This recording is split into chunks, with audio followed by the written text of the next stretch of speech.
네, 안녕하세요. 반갑습니다. 저는 SF를 주로 쓰는 작가 김주엽이라고 합니다.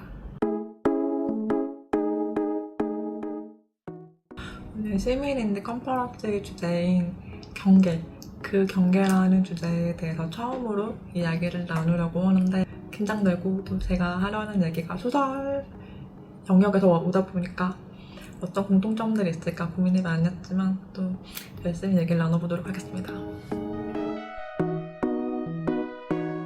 실제로도 공대를 나와서 작가가 된 게 신기하다, 아깝지 않나 이런 말도 되게 많이 들었었는데요.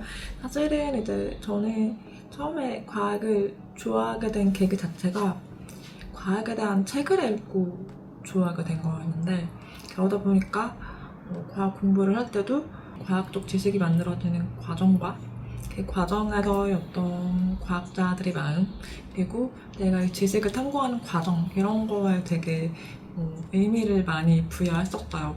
그러니까 그렇게 어렵지 않았던 이유는 작가가 된다는 게 내가 지금까지 해온 걸 다 버리는 게 아니라 내가 지금까지 해오는 걸 좀 다른 방식으로 이해하는 게 아닐까라고 생각했기 때문인 것 같아요. 왜냐면 글을 쓴다는 것도 결국은 근본적으로 뭔가를 파고들어서 통념과 다른 결과물이 만들어내는 거잖아요. 근데 과학도 그렇거든요. 과학도 뭔가 기존에 쌓여있는 여러 가지 지식들이 있고 내가 그것을 잘 이해한 다음에 우리가 아직까지 몰랐던 무언가를 발굴하거나 통념과 다른 어떤 가설이 만들어내거나 이런 게 이제 과학 연구인데, 저는 좋은 글이 하는 역할도 그거랑 비슷하다고 생각을 해요. 그래서 이게 다른 일이라는 생각은 없었고요. 대신에 뭔가 남들이 잘 안 하고 있는 일이라는 생각은 했었죠. 왜냐면 실제로 작가가 된 사람 중에 이렇게 이제 화학을 전공하고 연구실까지 했다가 나온 사람은 많지는 않다 보니까. 그치만 꼭 뭘 하는데 그 앞에 간 사람이 많아야 될 필요는 없잖아요. 그냥 하면 되는 거니까. 그래서 뭔가 조금 낯선 길을 가고 있다는 자각은 있었지만 그게 막 방해물로 여겨지지 않았던 것 같습니다. 아무래도 저희 삶의 과정에서는 과학을 좋아하면서 동시에 글도 쓰고, 그리고 내가 글을 쓰면서 과학을 좋아하니까 그 글에 자연스럽게 과학에 대한 이야기가 녹아들고 이게 되게 자연스러웠어요. 근데 그걸 아무래도 이게 흔치 않구나라고 인식하게 된 건 내 자신이 어떤 자각이라기보다는 외부에서 말을 해준 거죠. 그거 흔치 않아? 네가 공부했던 게 아깝지 않아? 혹은 또 공대에서 와서 그런지 글이 조금 다른데? 이런 식으로 이제 외부에서 나한테 말해주는 것 때문에 나는 그럼 뭔가 경계를 넘은 사람인가 라는 생각을 하게 된 거지만, 사실은 대부분의 경계가 저는 그렇다고 생각하거든요. 내가 나 자신으로 살아갈 때는 내 경계라는 게 나한테 크게 중요하지 않은데 남들이 규정짓는 경계가 있는 거죠. 그래서 이걸 해나가는 사람 입장에서는 경계라는 건 그냥 가이드라인 같은 거지 제한은 아니라고 생각해요. 제가 최근에 많이 생각하고 있는 경계는 문화적인 경계. 이 하나의 작품을 썼을 때 이게 한국 독자들한테 받아들여지는 방식과 해외 독자들한테 받아들여지는 방식, 이런 것들에 대해서 좀 생각을 많이 해보고 있습니다. 넘고 싶은 경계라든지 넘지 않는 경계, 이런 거는 굳이 의식하진 않는 것 같아요. 저는 항상 글을 쓸 때마다 도전 과제를 설정하는데, 근데 그게 내가 스스로 만든 도전 과제인 걸 좋아하거든요.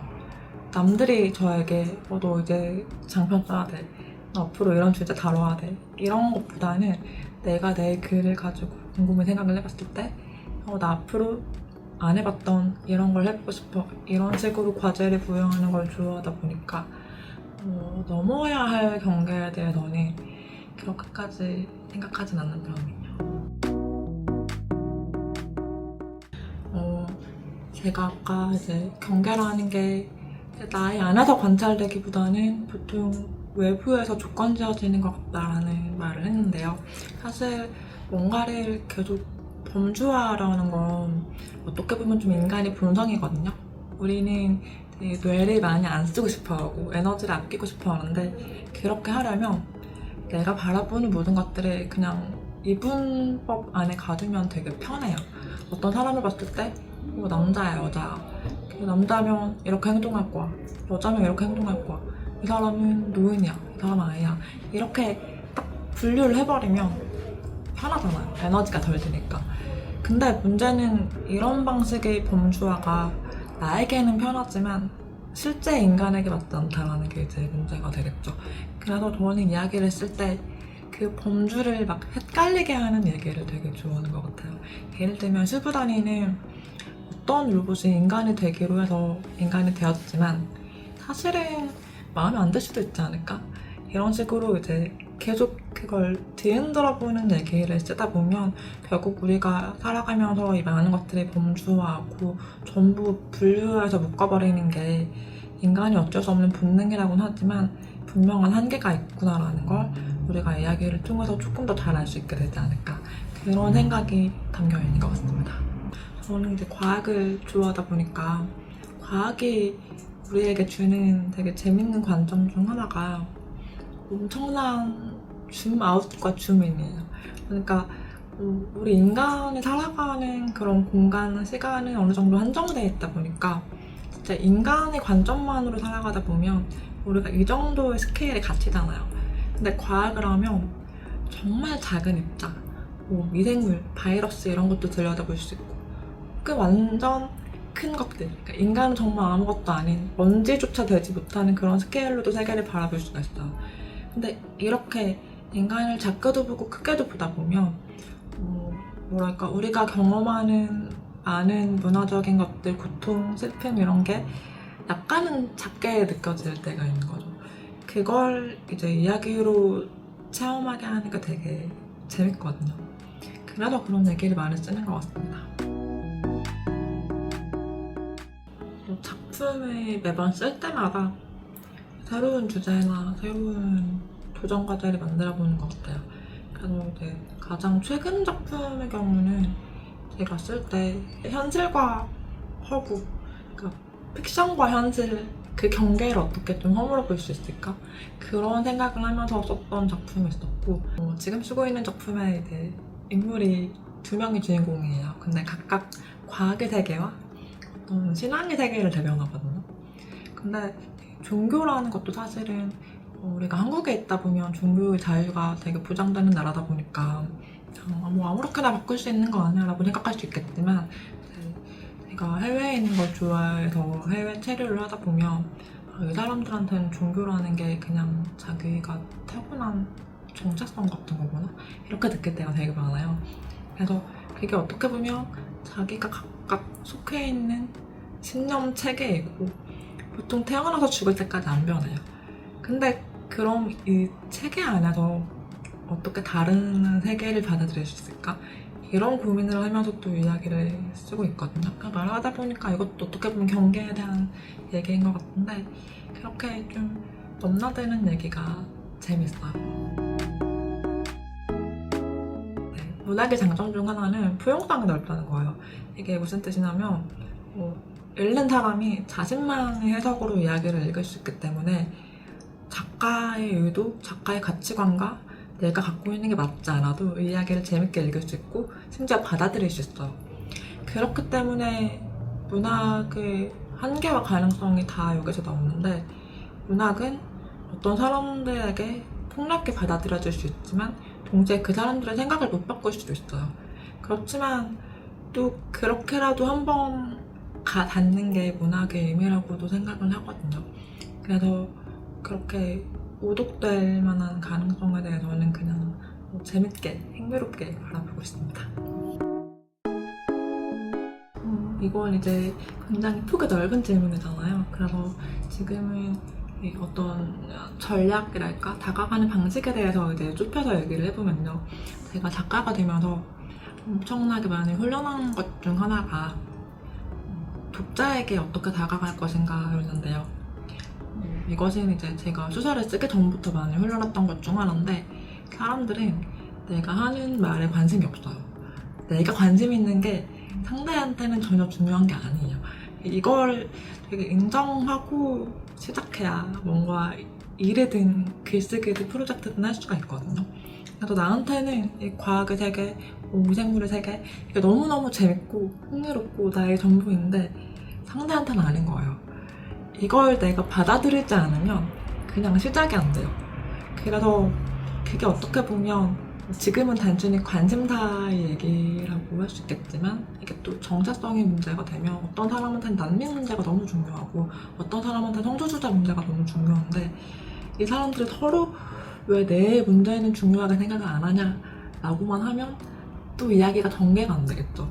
그래서 물론 이건 당사자들한테는 좀 힘든 이야기긴 해요. 왜냐면 어떤 사람들한테는 이 문제가 단순한 관심사가 아니라 자기 생존의 문제고 내 생계의 문제이기 때문에 절박해질 수밖에 없는 부분이 분명 있어요. 그렇다면 이걸 또 당사자가 아닌 보통 비당사자들이 이 운동을 함께 하잖아요. 그 사람들은 어떻게 이것을 전략적으로 다가갈 것인가, 이걸 저는 많이 고민해야 된다고 생각하거든요. 그래서 사실 어느 정도는 좀 불리한 입장에서 시작할 수밖에 없어요. 모든 사람이 관심을 갖고 있는 문제가 있고 수수의 사람들만 관심을 갖고 있는 문제가 있는데 결국 우리가 하고 싶은 건 이 문제를 공론장에 올리고 관심을 받고 싶은 거예요. 그러면 어떤 사람은 이걸 소리를 질러서 해결할 수도 있겠지만 궁극적으로는 이걸 가지고 그 사람이 마음속에 갖다 박는 게 더 효과가 좋겠죠.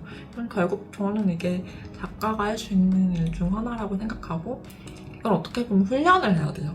내가 그냥 좋은 의도를 가지고 있고 좋은 마음을 가지고 있다고 해서 이게 되는 게 아니라 진짜 공학적으로, 기술적으로 이걸 어떻게 사람들의 마음을 갖다 꽂을 것인가를 고민을 해뒀어야 돼요. 이게 어떻게 보면 이건 작가의 일이지만 또 활동가의 일이기도 한 거예요. 그래서 오늘 이 컨퍼런스의 의도에 대해서 얘기를 했을 때 그런 생각이 먼저 떠올랐어요. 어떤 내가 생각하는 좋은 일, 좋은 의도, 이것을 전달하는 방식에 대해서도 우리가 굉장히 많이 고민해야 되지 않을까? 제가 작가이고 또 여러 번 활동가이고 다른 직업과 다른 전선을 가지고 있지만 그 전략을 고민한다는 점에 저는 되게 닮아있을 수도 있겠다라는 생각을 합니다. 저는 이제 사회적으로 제가 참여하는 방식은 자원봉사를 하러 가기보다는 이제 약간 응원하는 단체, 후원하는 이런 방식을 좀 더 많이 하는 편인데 근데 자원봉사라는 게 말씀하신 대로 우리가 너무 어떤 그런 행정적인 규격 안에서 하다 보니까 건강한 사람들이 아픈 사람들을 돕거나 뭔가 여력이 되는 사람들이 힘든 사람들을 돕거나 이렇게 항상 이렇게 위계가 생겨 있죠. 근데 제가 했던 몇 번 안 되는 봉사들이 보면 되게 그 의도와 결과가 되게 불순한 그런 경험들이 많아요. 저는 이제 대학생 때 해외 봉사를 2번을 갔다 왔는데 근데 대학생 때 사실은 해외 봉사에 대한 편견이 있었어요, 저는. 그게 어떤 편견이었냐면 제가 이거 어차피 대학생들이 스펙다라고 하는 거고 남의 돈으로 해외 가고 싶어서 하는 거다 라는 편견을 갖고 있는데 신청을 했어요. 왜냐면 스펙을 쌓고 싶어서. 근데 그거를 다녀와서 제가 느낀 게 뭔가면 나는 의도도 되게 불순했고 실제로 가서도 막 뭔가를 내가 시혜적으로 한 게 아닌데 배운 게 너무 많은 거예요. 장애인들이 봉사의 대상이 아니라 봉사를 하는 사람이 충분히 될 수도 있고 돌봄 받는 사람도 때로는 돌봄을 하는 사람이 될 수 있다고 생각하거든요. 실제로 살아가는 일상의 방식을 보면 되게 완전 일방적이진 않잖아요. 그런데 자원봉사라는 귀각 안에서는 이게 굉장히 일방적으로 구성이 되어버린 거죠. 그렇다면 이걸 당장 해체할 수는 없어도 약간 말을 바꿔본다든지 수혜가 아니라 내가 봉사를 하러 가는 거지만 거기서 배운 점들을 생각해보도록 이끈다든지 하는 방식으로 조금씩 방향을 조금 더 틀어볼 수는 있지 않을까라는 생각이 들었어요.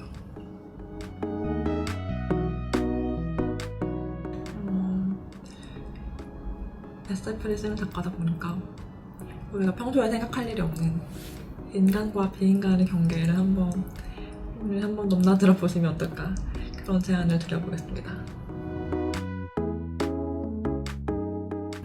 오늘 나눈 얘기에서 사실 뭐 평소에 하던 인터뷰의 얘기도 있었지만 크림이 이렇게 따라가다 보니까 또 여러분이 컨퍼런스에서 나누는 자원봉사 그리고 시민 참여에 대한 얘기로 이어지는 게 되게 재밌고 어디로 갈지 모르는 대화라는 생각이 들었어요. 즐거웠습니다.